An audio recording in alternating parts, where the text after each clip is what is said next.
ওই কিতাবের মধ্যে মিথ্যা কথা জাল কথা, ওলামায়ে দেওবন্দের আকীদা না এমন আকীদাগুলো লেখে লেখে সৌদি ওলামাদের কাছে পাঠায় বলে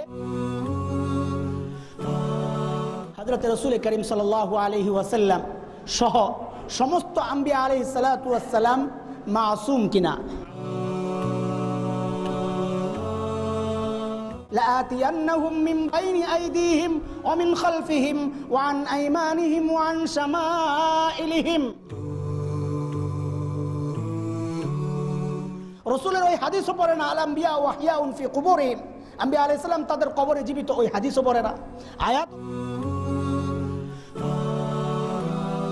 যাদের সম্পর্কে জান্নাত তৈরি করা রেডি করে রাখছেন আল্লাহ তাআলা বলতেছেন আ'আদ্দা লাহুম জান্নাত, যাদের সম্পর্কে আল্লাহ বলছেন রাদিয়াল্লাহু আনহুম, আল্লাহ তোমাদের উপর রাজি হয়ে গেছে।